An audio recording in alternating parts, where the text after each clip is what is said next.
耐都冇再等嗰啲模型相上嚟嘅啦。咁呢一個咧喺 hobbies 裏邊屬於睇都開心嘅。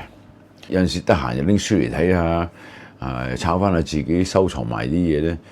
咁我睇到即係有好多人真係砌得好靚嘅，啲 diorama 啊咁。講個譬如先啊，呢位朋友咁，我喺網上面睇到佢砌個人形公仔，咁佢有架 Tiger One 喺度，咁佢砌完之後咧就即係我同你嘅心態都係咁嘅，咁啊等翻喺嗰個 commander 企翻喺嗰度啊，咁有個人喺度啊。雖然我以前講過，即係如果我等件模型咧，我多數係冇人仔喺度嘅，因為啲人仔咧多數都係一擺咗喺度咧就唔似嘅。咁但係等個人仔喺嗰度咧，係有另外嘅一種睇法，就係佢根本會係咁樣啊嘛。同埋好似正話睇嘅呢一張相咁，佢砌嗰啲人仔都砌得好靚，即係游得好生動啊！尤其是而家我哋玩所謂1:35嘅人形公仔，同我哋以前即係 N 年前嗰啲年代，就算係Tamiya咁犀利出嗰啲人仔咧，即係不得了嘅，真係。我以前好似有提過 Verlinden 曾經即係喺個 catalog 書裏邊咧，竟然間即係有啲嗰啲人形咧，嗰啲公仔咧，竟然間即係粗手粗腳都可以嘅，即係話即係嗰陣時個技術同而家其實砌每一樣嘢咧都係比以前靚噶啦。你諗下，以前1:35嘅公仔，就算條皮帶有個槍袋咁，都係連埋啤出嚟嘅啫。而家可以分開。咁嗰條皮帶咪零舍薄咯，咁呢啲係 photo etch，即係拜呢一樣嘢所賜，而令到嗰件模型咧就越嚟越即係越似越生動啦。咁夾埋你有咁嘅技術去游得咁好，但係點都好咧，即係人仔就唔適宜影近鏡。咁我呢一集咧開始翻呢個睇都開心，我將來仲會俾你哋睇咧，我係收藏咗好多唔同全世界唔同嘅即係啲模型盒個盒面嗰幅畫，咁我都係 scan 翻嚟嘅啫。一盒模型裏邊係點樣嘅咧？你未必會知道佢精唔精細緻，事後還事後嘅事啦。而係嗰個畫面啊，個 box art 係好吸引你嘅。有好多人咧畫得好靚嘅，咁亦都有啲咧就係你睇到個盒面咧，如果個盒面個 box art 唔靚咧，都幾影響買嗰個人嘅。我有好多呢啲 box art 嘅，有都幾大量嘅添。咁我留翻慢慢俾大家睇。咁喺我繼續去之前，我想有一個人咧，即係真係我喺模型裏邊，我真係需要提一提佢。我唔知佢而家喺邊度，同埋佢係一個咩人，我都唔知嘅。佢個名咧，我亦都希望唔會讀錯，係叫做 Rojas Bazin。都有超過10年啦，即係我睇到佢嘅等上網嘅砌模型嗰個視頻，係大部分係冇聲嘅，佢寫到明係 silent video 嚟嘅。咁即係吸引我嘅咧，就係佢砌嗰啲即係全部係手做出嚟，係用 aluminium 一塊塊咁剪成啦。即係佢當然佢有好多嘅資料。佢用鉗呢樣嗰樣咧，用手整成一個咁靚嘅1:16嘅模型出嚟。呢度係佢嗰條 link， 我都希望大家入去睇佢嘅傑作，因為呢一個人以我即係睇佢等上網有限嘅資訊，我知道佢咧係佢砌呢啲模型係比 museum 嘅，係精細到不得了嘅。佢砌過好多唔同嘅飛機。嗱，我講飛機先啦，有零戰啊，有 B-17啊，好多嘅。咁我想咧就先用佢砌嘅呢個 Stuka JU-87呢一隻飛機係1:16嘅，實在係即係冇説話好講。呢啲咧大師級到咧就已經好頂級噶啦，因為佢唔係話買一盒模型翻嚟，盡量做到佢靚。或者係 detail 到佢靚，而係佢係根據 blueprint 資料 video 將呢一樣嘢去變成手做咗出嚟嘅一架 aluminium 嘅飛機，咁都算係金屬嚟㗎嘛。咁同埋細緻到咧不得了，我諗起碼我真係諗唔通，究竟係點樣可以執把鉗可以做得到嘅咧？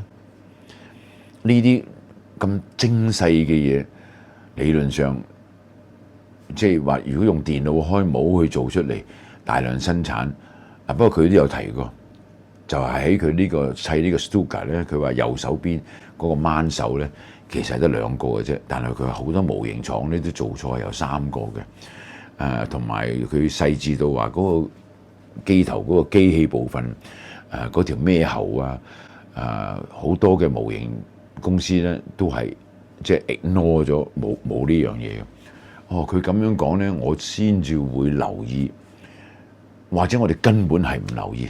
總之你話有個新產品出現，我哋就去買。咁譬如而家喺度轉下嘅呢一個 Corsair 係Tamiya 啊，呢啲係佢哋嘅年度傑作咁啦，好精細嘅啦已經。咁事實上，我哋如果砌模型玩到係要連一粒釘，我哋都要揾個放大鏡望下究竟係咪呢個位啊？咁當然已經係去到好 extreme 啦。咁樣玩模型咧係有個好處，因為你好專心，製成品出嚟咧係媲美一個實物嘅，只不過縮細咗啫。咁但係塑膠始終係塑膠嗱，呢個1:32，佢呢一個 Stuka 咧係1:16。咁呢個比例上邊咧，咁佢用手做出嚟嘅係應該係更加精細又大啲啦嘛。咁嗱，即係一路咁睇條片咧，你睇下佢可以。連個內部所有嘅嘢，佢都做埋出嚟嘅。咁你亦都睇到佢係有用一個銀幣嚟到俾你睇到嗰個大細嘅比例嚇。嗰啲所謂窩釘啊，咁同埋好似呢一個 Stuka 咁咧，佢都 show 俾你睇，佢係用幾多嘅資料啊，好多書籍都係講呢一個飛機啦。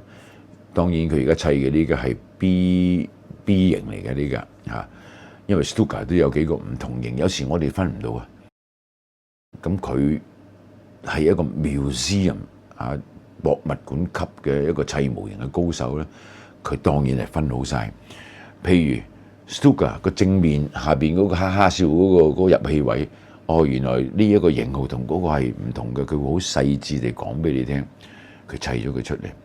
不過咧，我有時喺度諗，佢嗰啲 blueprints 嘅資料究竟係邊度嚟嘅咧？因為睇佢而家呢個手法砌出嚟嘅呢個成品咧，根本係同真飛機係冇分別嘅。只不過當然一個油泵裏邊係冇油㗎，個機器裏邊係有摩打嘅喎，就唔係嗰種飛行器啦。架飛機係唔飛得嘅，但係有着燈嘅喎。即係所有靜態模型裏邊有嘅嘢咧，佢全部 detail 到。嗱，我同你，我哋知道呢隻飛機，我哋知道 Stuka 係一隻2次大戰嘅時候嚇死人嘅一架俯衝轟炸機嚟嘅，佢個聲啊。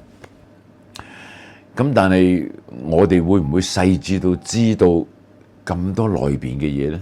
如果我哋係冇裏邊嘅 blueprint 嘅話，我哋都係靠粒模型。佢個 instruction 嗰張紙嚟到知，同埋我哋買書嚟睇，咁慢慢去 detail 佢嘅啫。當然我好肯定呢位朋友咧，佢係用好多嘅時間，但係佢自己都講喎，其實佢因為同妙思人砌飛機咧係有時間嘅限制喎，佢都要交貨噶嘛。咁佢即係佢又唔係好似你哋諗係用幾年嘅時間砌一隻飛機，唔係嘅。咁或者佢工多藝熟，總之我係佩服到咧，即係五體投地，因為全部係手做出嚟嘅，係自己逐樣咁砌飛機個架裏邊嘅嘢，然之後出邊真嘅一樣就係 aluminium 嗰個殼，同埋各樣嘢係喐得嘅。even 個駕駛艙裏邊個腳踏係喐得嘅，螺旋槳喐得，梗係好睇啦。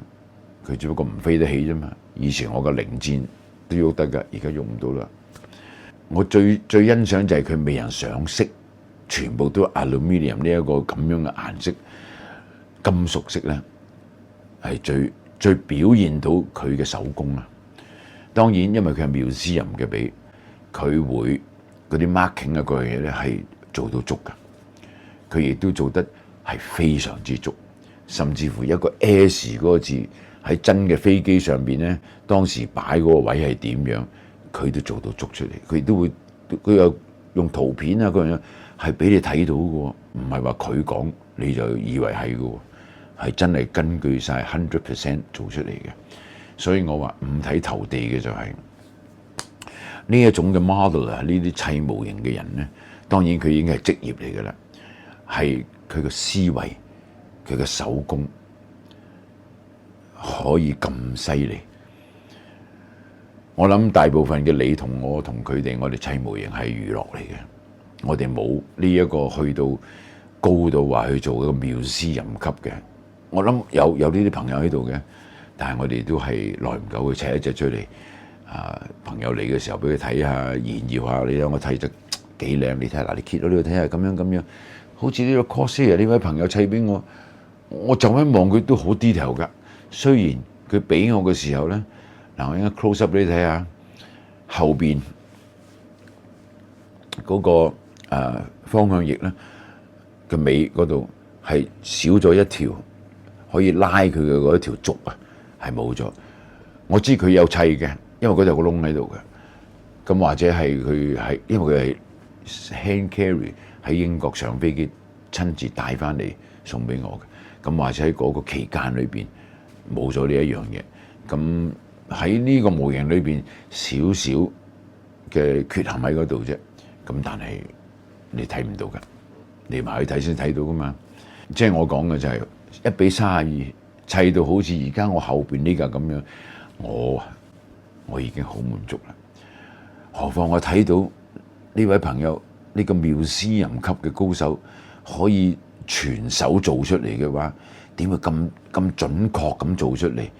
尤其是你睇下 Stuka 個型已經係好靚啦。你點樣用把鉗去咬到咁滑淨、咁靚咧？嗱，我冇接觸過 aluminium 嗰啲片，佢係用刀片界嘅啫。咁或者係當然佢係有一個方法嘅。我諗或者你哋啲高手都知道，如果你俾呢啲 aluminium，我都會可能整成咁。原來呢個世界上面有咁叻砌啲模型嘅人，仲係全手做嘅話咧，你係應該佩服佢，去睇佢，去欣賞嘅。我亦都覺得，因為咁樣嘅高手咧，你哋係值得去佢嘅網址啊，或者入去佢個 website 度睇佢啲嘢嘅。咁如果大家而家發現佢，或者你一早已經知道佢嘅話咧，你真係要拍下佢手掌。如果你係而家先至認識呢一個人嘅話咧，你真係要入去睇下。